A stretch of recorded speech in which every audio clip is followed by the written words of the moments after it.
Oh, there's been some big trades lately. Anything stick out to you guys? Any trades? Not really so far. I don't know. The LA Clippers took Nick Young, and he's a very talented shooting guard, so I think they'll do well with him.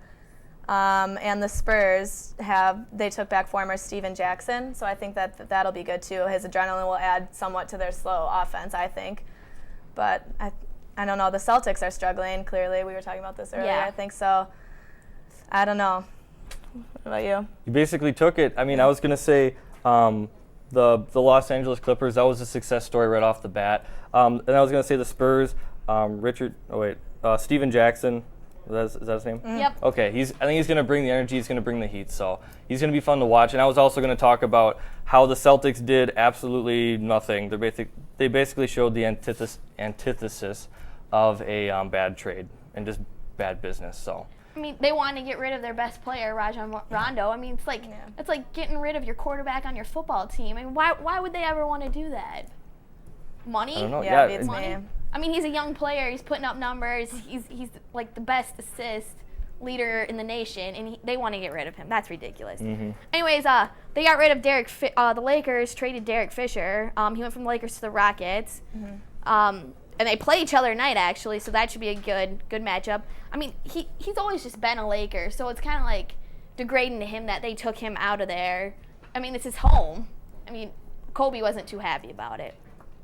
Also, Andrew Bogut, he went from the Bucks to Golden State Warriors, and he was averaging 11.3 points per game, but he never really did anything for the Bucks. I mean, he broke his ankle, and he was out most of the season. But the Bucks did pick up Monta Ellis. We went from Golden State to the Bucks, and he averages 21.8 points per game. So I think Ellis and Jennings could be a great 1-2 pitch. Yeah. Look forward to that in the future. What teams do you guys think are on top of their game right now and could perhaps be in the finals? For the Eastern Conference, I definitely think Chicago, Miami, or Orlando. I don't know. And then for the Western Conference, I would probably have to say the LA Lakers, San Antonio, and the LA Clippers. What about you, Murphy? Yeah. As of right now, I'm just going to stick with the top three in the Eastern Western. Chi-Town's on fire. They're so much fun to watch. Even without Derrick Rose for some games and stuff like that, they're just doing incredibly well. And even when he's in, they're just incredible. Obviously, Miami's wonderful. Orlando. And then in the Western, I'm going to do the same thing with the top three. Oklahoma City's just fun to watch this year. It's just great. And then San Antonio, and then the Lakers. But I might switch up. I would probably say Lakers over the Spurs. All right. Yeah, Chicago Bulls are playing absolutely amazing. I mean, Derrick Rose was out last night, and they just annihilated the Magic. So, I mean, this shows, like, you think it'd be a little iffy if he wasn't in there. Could they win games? They obviously can, which is awesome. And I like the Bulls over Miami just because they split series. So, Chicago, I just feel I like Derrick Rose a lot. But Miami, the big three, of course, is always just going to come back. They have experience. They're going to be hard to beat later on. Also, for Western Conference, Oklahoma City, they're 34-11 right now. Westbrook and Durant are a great combination. I mean, one game they put up 50 points apiece. I think they still won. They might have lost the game, but it's just ridiculous. Mm-hmm. They're a great 1-2 punch. San Antonio, Tim Duncan is playing really good ball right now, 16.6 points per game and 9 rebounds per game. And the Lakers, Bynum, had 33 points versus Jazz, but Kobe is struggling. He shot 3 for 20. Which is horrible. That's rough. Looks like my high school girls basketball team, and that's not okay. It's not okay. But who'd you like to see in the finals? Eastern Conference and Western Conference. Would you like to see the Bulls versus Oklahoma City? I would probably say that too. I think so. All right. Speaking of NBA, MVP is actually coming right up soon. It's coming up quick. Who do you think is in the top spot right now to be MVP of the NBA? I don't know. It's hard for me to say. I would probably say Kobe Bryant, but I don't know. He's taken more than 4 shots per game than anyone else in the league. He's the leading league scorer with 29 points, 5-point rebounds, and 5 assists for a game. And I don't know. I would say he's probably my best bet, but there's a lot of other good people out there. I'd have to give it to LeBron, just because even when Wade wasn't in for a couple games in the first part of the season, he just shows his incredible talent every time he steps up on the court. He's just he's probably the most talented, at least in my opinion, he's the most talented athlete in NBA in 2012. would this be his third MVP award if he got it, or would it be his second? I'm not for sure. Okay, but if he's won it once, it's going to be kind of difficult to win it again.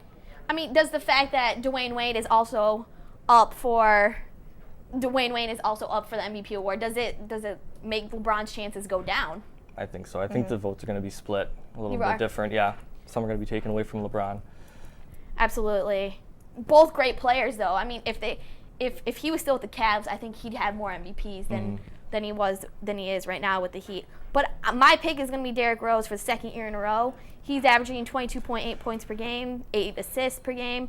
But do you think injuries could hurt his chances? Not just hurt himself, but hurt his chances. Potentially. I guess so. I think so. I mean, you're not playing all games. Your stats aren't going up as much. You're hurt. I mean, it's kind of iffy. But do you think winning games without you in there, does it improve your chances also? I don't know. I guess not really. I think it'd almost be a detriment just to see, like, if you're really, really vital to the team and the team just, like, sucks without you. I'm kind of thinking the Colts from this year without Manning. But if he comes back, and I think injury won't be as big a factor if he just completely brings it, once he comes back. I think he always brings it. I mean, he's such a talented player, and he can go coast to coast on any player in the NBA, even the best defensive player. I mean, his dribble penetration is just amazing, and he's just I love Derrick Rose. Somebody's a fan. I love Derrick Rose. But do you think Kevin Durant's also in the chase?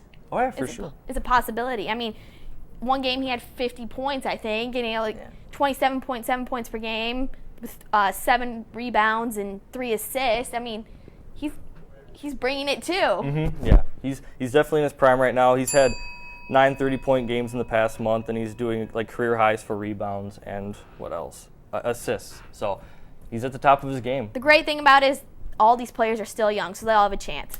All right, but speaking of young guns, we're gonna go right to the Brewers. They have a whole new lineup. Who stands out to you guys?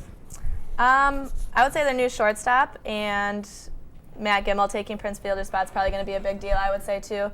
But I think that he's going to be good. I don't know. Do you think Gimmel can fill Prince Fielder's shoes? Oh, that's a great question.